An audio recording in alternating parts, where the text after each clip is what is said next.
Bonsoir à tous. Exceptionnellement, ce dimanche, on ne va pas faire la Bible autrement, puisqu'on vient d'entrer dans la période dans la fête juive de Hanouka. Alors on va juste un petit peu aborder une leçon talmudique sur la question de Hanouka. On va rentrer un petit peu dans les arcanes de la logique du Talmud. Vous allez voir, c'est assez technique, mais c'est assez ludique en même temps. Donc ça va vous donner une petite idée de la manière dont fonctionnent les choses. Donc Hanouka, on ne va pas évoquer toute l'histoire maintenant, on sait un petit peu ce qui s'est passé. C'est une fête qui est d'ordre rabbinique, elle n'est pas mentionnée dans la Torah, et elle commémore la victoire des Asmonéens sur les Grecs à l'époque du roi Antioche IV, vers moins 167 avant notre ère, qui lui avait pris la possession de Jérusalem. Et ça se déroule après la construction du second temple, qui a eu lieu vers moins 515 à peu près, après que Nabuchodonosor ait détruit le premier. Donc, ce récit n'est pas dans la Bible, mais il est largement évoqué dans un livre qu'on va mentionner un peu plus tard, qui s'appelle la Megillat Ta'anit. C'est une petite œuvre qui remonte au début de notre ère, dans lequel les rabbins avaient recensé les moments où il y a eu des événements tragiques pour le peuple d'Israël. Donc, dans ce petit ouvrage, on mentionne et on raconte très rapidement l'histoire de Hanouka. Donc elle rappelle la victoire des Asmonéens sur les Grecs. Et vous avez le fameux miracle de la jarre d'huile. Alors de quoi s'agit-il? Une fois que les Grecs avaient souillé le temple, donc il avait été question de restaurer en fait le temple. Et comme pour pouvoir allumer le candélabre qu'il y avait au temple, ce qu'on appelle la menorah, il fallait de l'huile pure. Le temps de restaurer de l'huile pure, ça prenait à peu près 8 jours. Eux, ils avaient une jarre, une sorte de fiole, qui n'avait le pouvoir que d'allumer qu'un seul jour. Et le texte nous dit que, miraculeusement, ils ont réussi à allumer les 8 jours de Hanouka. Alors nous allons essayer d'aborder cette fête d'un point de vue talmudique, comme je vous l'ai dit. Alors j'aime bien, quand je fais une leçon talmudique, ouvrir les traités. Donc le traité du Talmud, dans le traité Shabbat, 21 feuillet B, le Talmud se pose la question, Maï Hanouka, qu'est-ce que la fête de Hanouka? De quoi s'agit-il? Et le Talmud nous raconte, à Hanouka, les Grecs, en fait, avaient le 25 du mois de Kislev, donc c'est-à-dire ce soir, les Grecs étaient rentrés dans le sanctuaire du temple, ils avaient souillé toutes les huiles du temple, et lorsque la petite armée des Asmonéens, Nitzroum, ont vaincu les Grecs, donc il fallait donc réallumer une fiole. Ils n'ont trouvé qu'une seule fiole d'huile qui était entreposée là, avec le sceau du grand prêtre, indiquant que c'est resté pur. Cette fiole n'avait que le pouvoir d'allumer qu'un seul jour. Lo yabole adlik el hayom echad, na sebones. Un miracle a été fait. On ne va pas rentrer dans le détail maintenant de cette question-là. On le fera une autre fois. Là, on va parler de la structure de cette fête.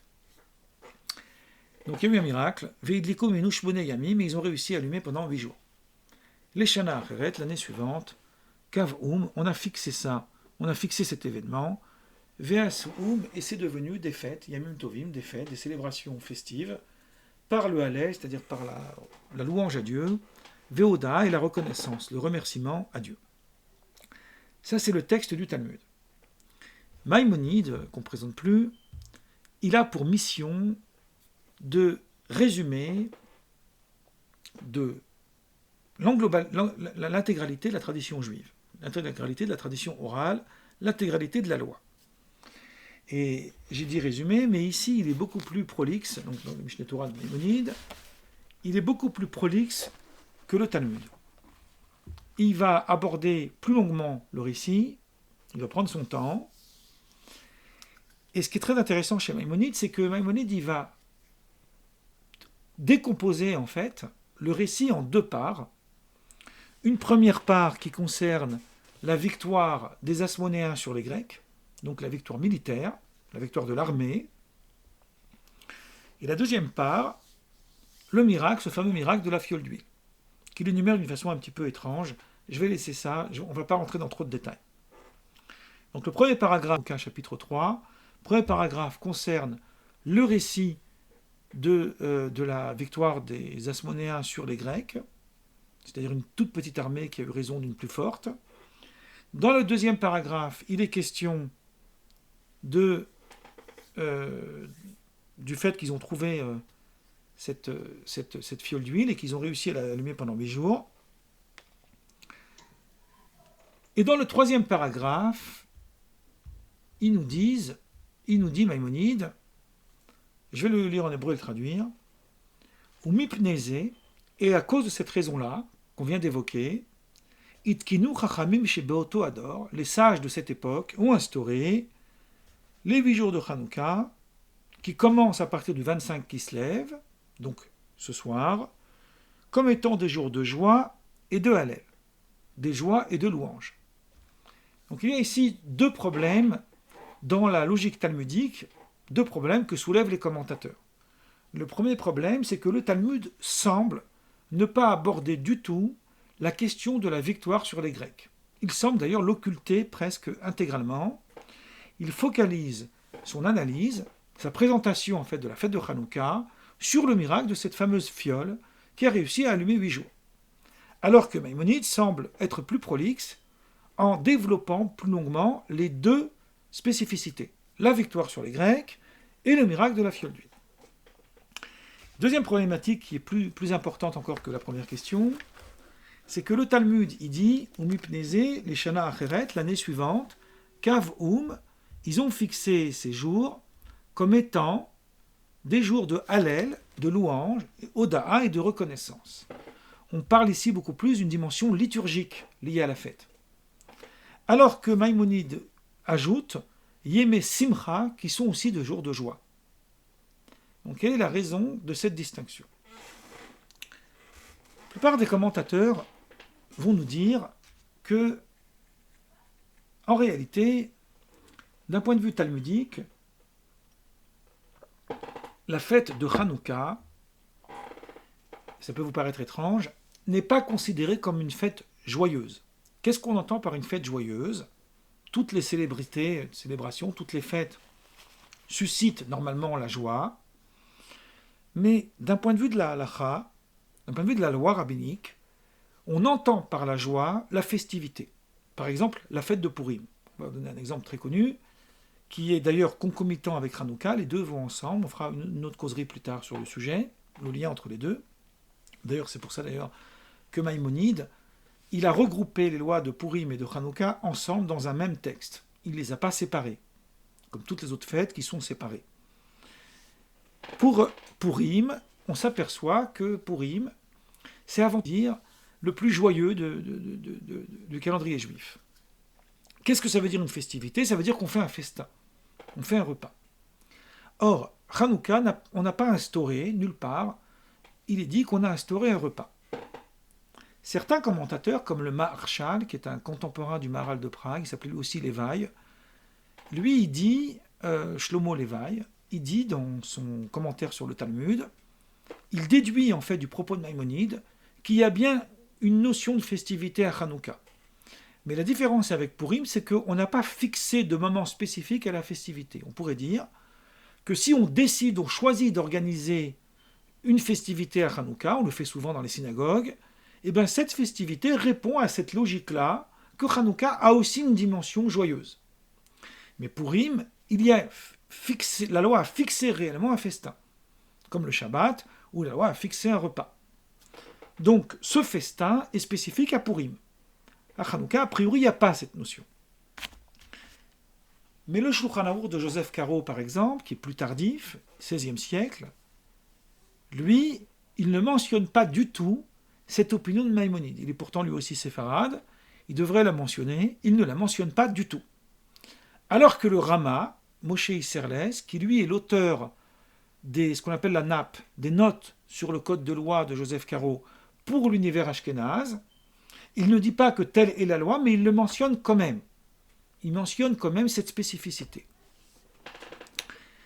Alors, pour répondre à cette question, résoudre cette aporie, si vous voulez, cette problématique, pourquoi Maïmonide considère-t-il que cette fête est une fête de joie, alors que ça n'est pas mentionné dans le Talmud ? entre autres commentaires, je vais vous citer le rabbin Schneerson de Lubavitch, qui lui, il dit parce qu'il est possible de considérer que Maïmonide comprend autrement le texte du Talmud. Le Talmud commence par dire Maï Chanouka. Qu'est-ce que c'est que Chanouka? Rashi nous commente et dit que la question du Talmud n'est pas, à proprement parler, qu'est-ce que c'est que cette fête? À aucun moment dans le Talmud, on nous raconte, on nous dit c'est quoi cette fête. Pourquoi? Parce qu'on considère que l'histoire juive doit être connue du lecteur du Talmud. Il doit savoir ce que c'est que Hanouka avant de commencer à étudier le Talmud, sinon il ne peut pas s'en sortir. Quand on parle de quelque chose dans le Talmud, on l'explique très rarement, parce que c'est une notion qui est connue antérieurement. C'est pour ça d'ailleurs que le Talmud est un peu abscon, parce que ça manque cette analyse de réflexion qui prend du recul. Alors parfois on explique, parfois on n'explique pas. Donc, Maï Chanouka, qu'est-ce que c'est Chanouka? Je traduis la phrase du Talmud. Maï Chanouka, point d'interrogation. Qu'est-ce que c'est Chanouka? Rashi commente sur quel miracle on a fixé Chanouka. À partir de quel miracle? Donc, on a deux notions qu'on appelle miracle. On verra après ce que ça veut dire miracle. On a l'allumage des bougies et la victoire sur les Grecs. On a d'abord la victoire sur les Grecs, la victoire militaire, et ensuite l'allumage des bougies. Donc, Maï Chanouka, ça veut dire sur quel miracle on a fixé la fête, sur quoi on a fondé principalement la légitimité de cette fête, et on parle uniquement du miracle de la fiole d'huile. On évacue la victoire sur les Grecs parce qu'elle n'a pas donné lieu à une célébration quelconque. Cette phrase, elle est très importante. Elle n'a pas donné lieu à une célébration quelconque.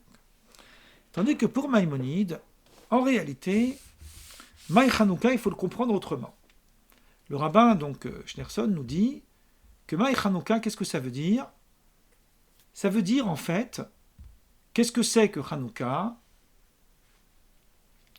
Mais ça veut dire pourquoi on a ajouté la notion de haleh, c'est-à-dire la notion de reconnaissance, à une fête qui en réalité aurait dû être instaurée à cause de la victoire sur les militaires. Autrement dit, Maï Chanouka est secondaire, c'est-à-dire qu'est-ce que c'est que cette fête? D'un point de vue talmudique, je vous ai dit que c'est subtil, mais j'y vais doucement. C'est en réalité une question presque annexe. À partir du moment où on sait que Chanouka célèbre la victoire militaire, a priori on sait pourquoi on fait cette fête. Pourquoi le Talmud tout d'un coup s'interroge Maï Chanouka? Donc en fait pour Maïmonide, qu'est-ce que ça veut dire Maï Chanouka? Ça veut dire pourquoi on a ajouté aussi cette notion d'allumer des bougies pendant 8 jours. Et donc on va expliquer le miracle de la fiole qui devient secondaire. Autrement dit, on pourrait dire que Rashi et Maïmonide sont en discussion sur la question de savoir qu'est-ce qui est essentiel à Hanouka. Est-ce que c'est la victoire sur les Grecs et le miracle de la fiole d'huile devient secondaire? Ça, c'est l'opinion de Maïmonide. Ou est-ce que c'est la victoire, est-ce que c'est le miracle de la fiole d'huile et la victoire militaire, elle est presque secondaire?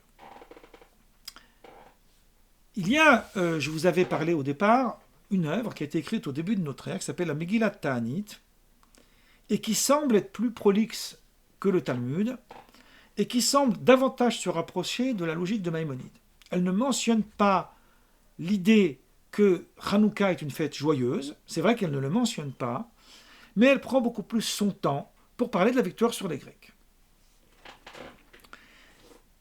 Et elle parle aussi du miracle de la jarre d'huile, et elle justifie la fête de Hanouka elle aussi, la Megillat Ta'anit c'est clairement dit, à cause de ces deux raisons.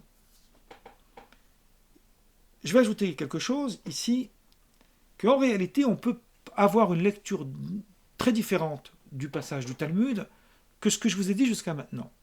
Parce que si je relis avec vous le passage du Talmud, que je vais donc traduire en français, pour que ce soit clair pour tout le monde, quand le Talmud nous dit « Des Tanour Rabbanan, nous maîtres ont enseigné, le 25 du Joua de Kishlev, c'est les 8 jours de Hanouka. » Pourquoi?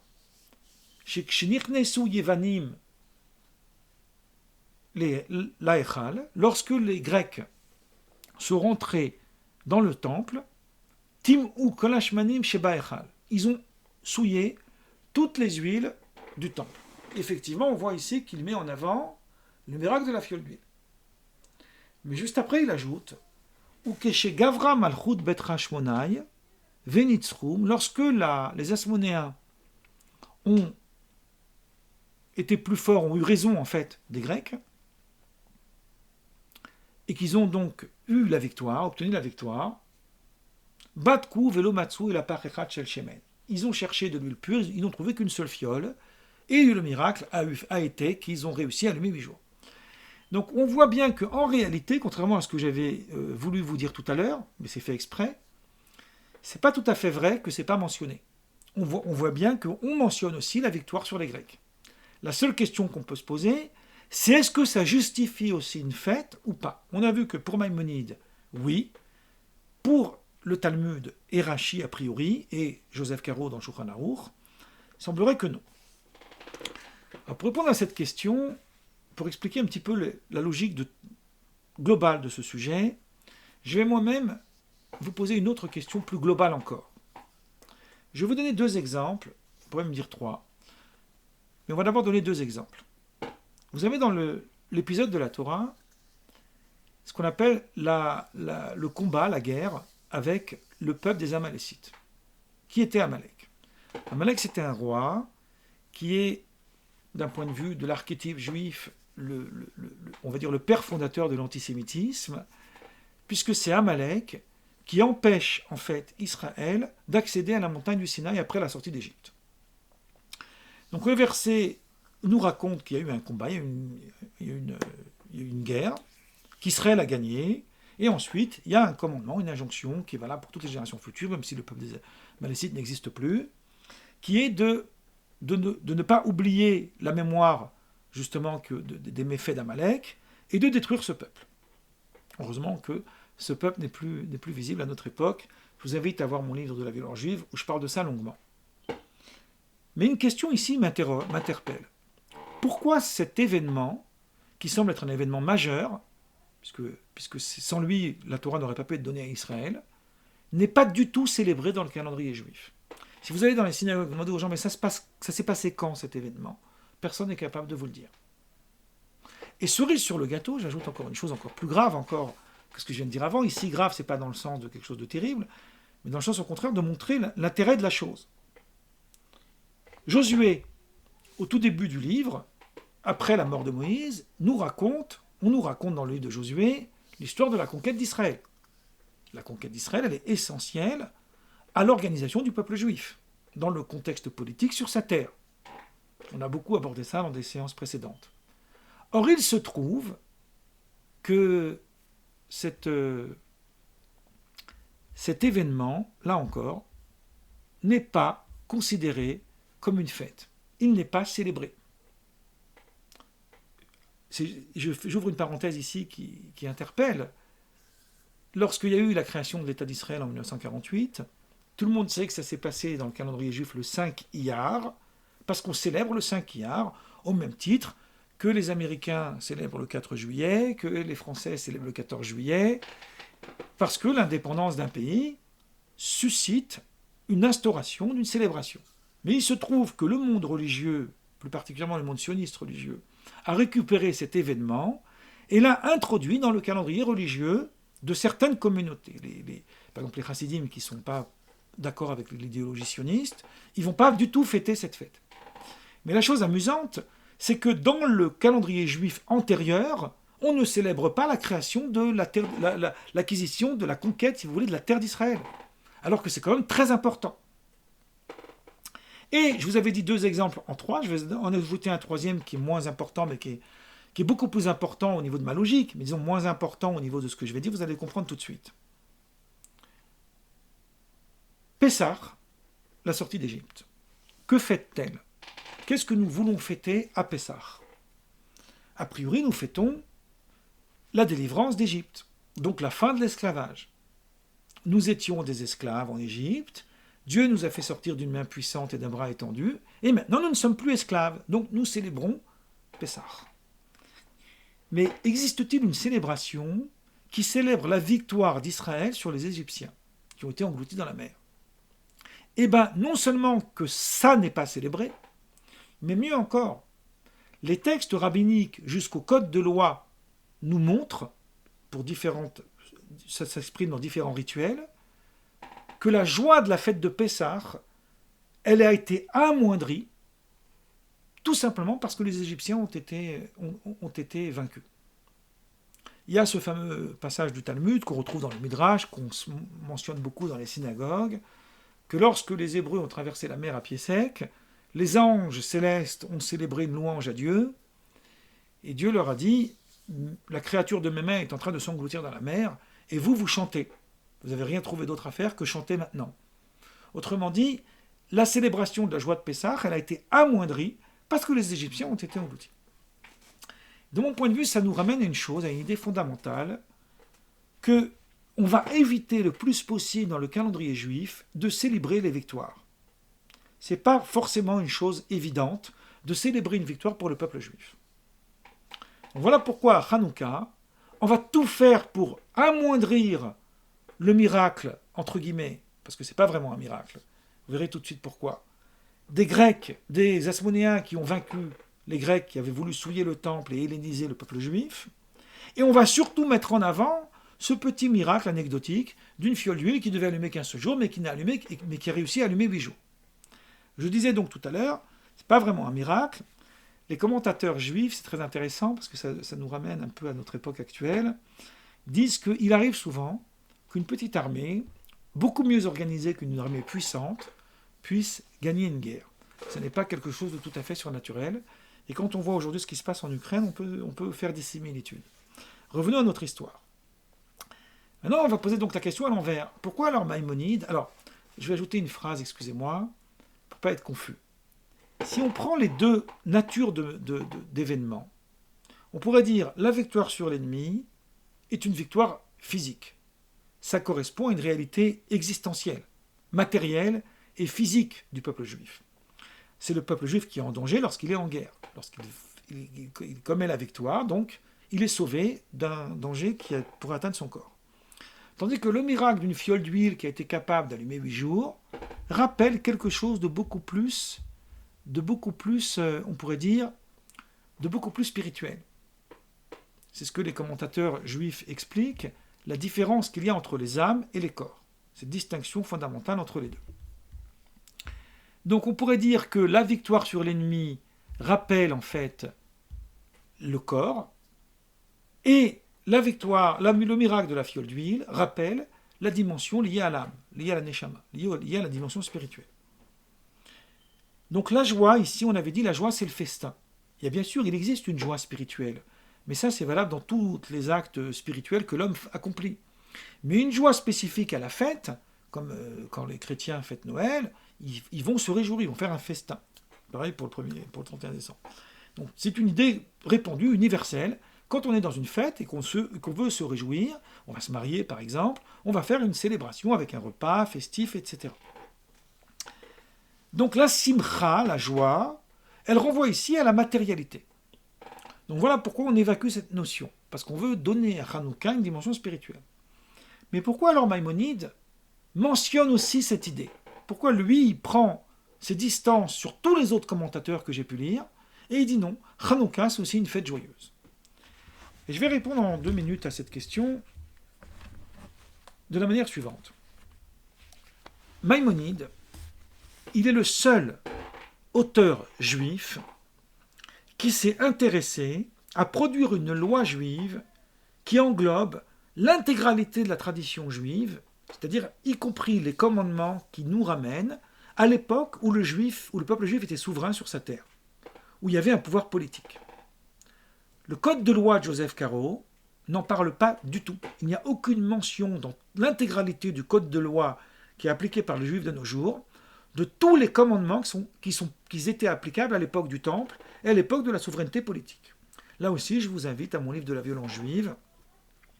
J'enverrai un mail après pour ceux qui veulent, parce qu'il m'en reste, où j'aborde cette question en long et en large. Pour vous donner un ordre d'idée assez extravagant, sur les 613 commandements que pratiquent les Juifs, presque 400 ne sont plus applicables de nos jours, du fait de la diaspora.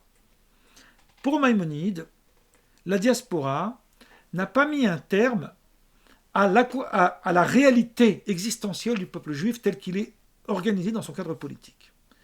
Sauf qu'il se trouve que ça n'est plus applicable de nos jours parce qu'il n'y a plus de souveraineté politique. L'État d'Israël actuel n'est pas le retour de la souveraineté politique juive. Donc, à l'époque du Temple, le fait de restaurer le pouvoir politique pouvait avoir un sens. Donc, on pouvait imaginer qu'on allait fêter Hanouka parce qu'on restaure le pouvoir politique. Mais aujourd'hui, à l'époque actuelle, où le pouvoir politique n'existe plus, et à mon avis c'est une chance, j'y reviendrai un autre jour, il n'y a plus de raison de célébrer cette fête. Hanouka n'a plus lieu d'être. C'est pour ça que le Talmud, par exemple, va dire « Batla Megillat Ta'anit ». Tous les événements qui sont racontés dans la Megillat Ta'anit ne sont plus valables de nos jours, parce que ça n'existe plus, tout simplement. On n'est plus dans cette catégorie-là, puisqu'il n'y a plus de souveraineté politique. Donc la fin de la souveraineté politique a permis, si vous voulez, de dépasser le cadre spécifique d'une souveraineté politique qui restaure son gouvernement, qui restaure son temple, et à laisser, si vous voulez, à une sorte de mutation, à transformer Hanouka en une fête tout simplement liturgique. Voilà pourquoi de nos jours, on célèbre surtout l'aspect liturgique de la fête de Hanouka, et pas l'aspect de la souveraineté politique, etc. Mais Maïmonide, qui lui a pour vocation d'élaborer l'intégralité de la tradition juive, y compris les choses qui sont plus valables de nos jours, il va insister sur le fait que lorsque Hanouka a été institué, ça a aussi été institué pour cette idée-là, qui est la restauration politique. Donc ça concerne le corps et ça concerne la festivité. Ce qui ne veut pas dire qu'on ne peut pas se réjouir à Hanouka, bien au contraire, on va manger des beignets, on va jouer à la toupie, on va donner des cadeaux aux enfants un peu comme à Noël. Bon, ça c'est une idée centrale. Et je vais conclure par une autre idée plus philosophique encore, à partir d'un aphorisme du Talmud, si j'arrive à vous le retrouver. Vous savez que, en réalité, et Noël et Hanouka rappellent le solstice d'hiver. Parce que, en fait, on pourrait dire que, comme on le voit souvent dans la tradition juive, qu'en réalité les fêtes précèdent les causes qui les ont instaurées. Ça veut dire que, en fait, à partir du moment où il y a une fête, il faut ensuite expliquer pourquoi il y a cette fête. Et donc on pourrait dire qu'en réalité Hanouka célèbre l'entrée en hiver, c'est-à-dire célèbre cette période courte de la nuit. Et le Talmud, dans le traité Avodah Zarah, nous raconte une chose très amusante. Elle nous dit la chose suivante. Je vais vous le dire en français. Lorsqu'Adam vit les jours devenir de plus en plus courts, il se dit « Malheur à moi, c'est sans doute par ma faute que le monde s'obscurcit. Le monde va retourner au tohu-bohu. Voici la mort à laquelle le ciel m'a condamné. » Il resta 8 jours à jeûner et à prier. Une fois le solstice d'hiver passé, Adam constata que les jours devenaient de plus en plus longs. Il se dit, c'est donc le cours naturel du monde. L'année suivante, Talmud nous dit, il instaura 8 jours de festivités, mais tandis que lui les fixa en l'honneur du ciel, les nations les ont fixés pour servir les idoles. Autrement dit, il y avait à l'époque déjà, antérieurement, cette idée qu'il faut célébrer le rapport qu'on a à l'hiver. Et c'est cette idée-là qui est célébrée à Hanouka par l'excuse, le prétexte, on pourrait dire, du miracle des Asmonéens, etc. Mais en réalité, cette fête est bien antérieure. Voilà, là, je vais m'arrêter là parce que j'étais un peu trop long.